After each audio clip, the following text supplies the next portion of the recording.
English translation 368th contact. Friday, 5th November 2004, 4:59 hours. Hello, dear friend Ptah.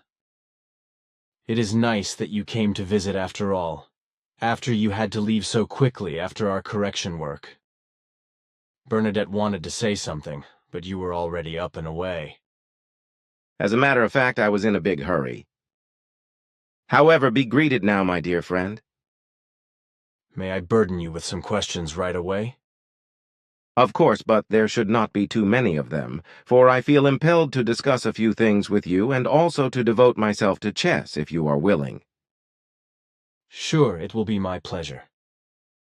But then I want to ask you right away what the TV and newspaper reports are about Yasser Arafat, who is in the military hospital in France and in Paris. There are extremely confusing reports about his state of health, from which nobody can make sense. According to the latest reports, he is said to be in a deep coma, although it is also claimed that brain death has already occurred. Only the doctors treating Arafat know what is really true. It is clear and certain that he will die this month, but what about his condition? Further, there is the thing with the seriously cancer-ill boy Dominic from Germany, who was torn away from the orthodox medical treatment by his irresponsible parents in connection with the vitamin Pope Matthias Rath and his preparations, and who died now in Mexico, as the media reported. You have followed the whole case and facts with interest since the matter became public. It would also be interesting to know what your investigations and findings have revealed. As Quetzal correctly explained to you in the 80s as a result of a foresight, the death and passing away of Yasser Arafat in November of this year 2004 was obvious.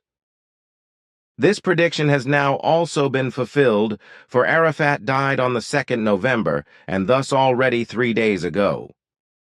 In this connection, however, it must be said that all his organs are still kept in function by medical apparatus. But this does not alter the fact that the man has already died and that his spirit form has also escaped from him. The actions of the responsible doctors in this regard have purely very strict political backgrounds, whereby not only is it fraudulently claimed that Arafat is still alive, but also the attempt of a great fraud has been brought into play, namely that through certain top-secret political elements, a doppelganger of Yasser Arafat is supposed to take over his role. This doppelganger lives in Egypt and was secretly, without the Egyptian government knowing anything about it, prepared for the role he is to take over. For this reason, Yasser Arafat is also to be officially transferred to Egypt for further treatment, where he is then to be quietly buried, and the 3-year-older doppelganger officially emerges as Yasser Arafat, who has recovered. But this will fail thoroughly because the whole of the intended monstrous deception will be shattered in just a few hours today, because the doppelganger will die of sudden heart failure. As a result, Yasser Arafat's body will not be transferred to Egypt until he supposedly dies officially, which will happen very soon. It is also unclear where Arafat, whose real name is Yasser Muhammad Arafat, was born. His temporary alias was Abu Amr, and he claimed on the one hand that he was born in Jerusalem, and on the other hand that he saw the light of day in Cairo in Egypt. Originally, he was actually an engineer, and in 1958 he was the founder and leader of the guerrilla organization Al-Fatah. He then became chairman of the PLO's Central Committee in 1969. That is correct. He was born on the 27th of August, 1929, but neither in Jerusalem nor in Cairo. His birthplace was Ashut in Egypt. Aha, so that is how it is. And what about the boy Dominic? Actually, I followed the whole thing and the suffering of the boy, and I followed it until he died. The allegations of the dubious Dr. Matthias Rath regarding a wrong orthodox medical treatment of the boy do not correspond to the truth at all, but irresponsible allegations against better knowledge. The alleged large bruise in the boy's body was a very large cancerous tumor, from which metastases also spread into the lungs, etc. The large tumor put pressure on the lungs and other organs, causing the boy severe breathing and other problems.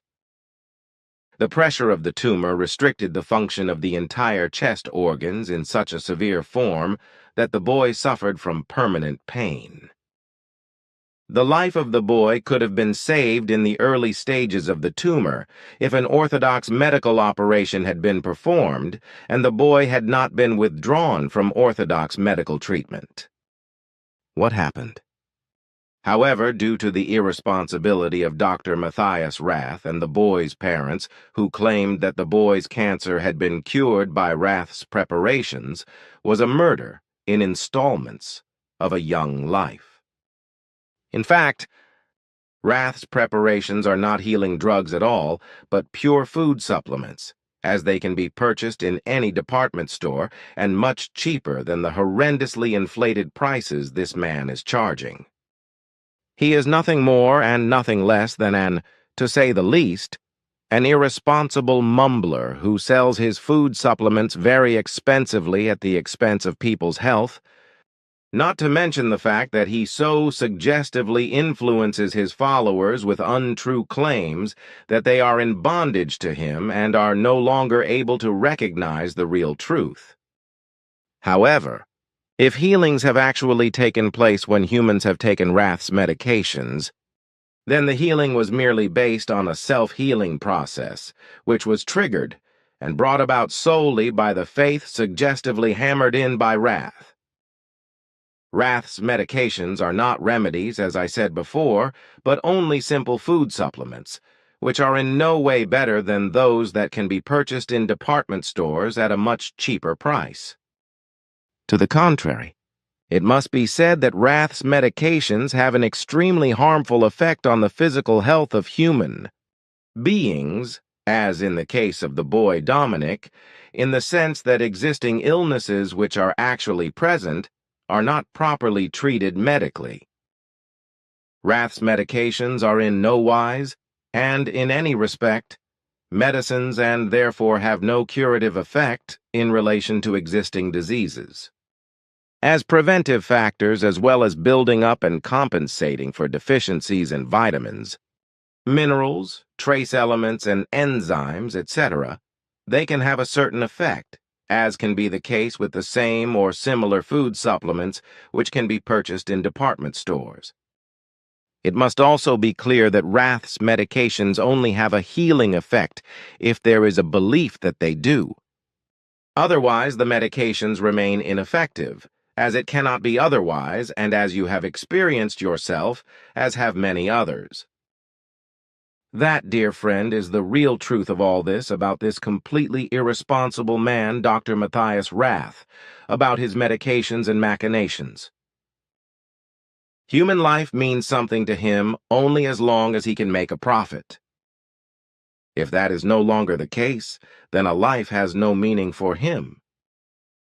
Unfortunately, the stupid ones do not die out, and Rath's suggestible influence can lead them to believe otherwise. Just as religions are the opium of the believing people, Dr. Matthias Rath and his suggestive influence are the opium of his followers, which they are so infatuated by that they deny their own reason, humiliate themselves in front of themselves and in front of their logically thinking fellow humans, and make themselves ridiculous. That is indeed so. But now, friend Edward, let us turn our attention to the other things.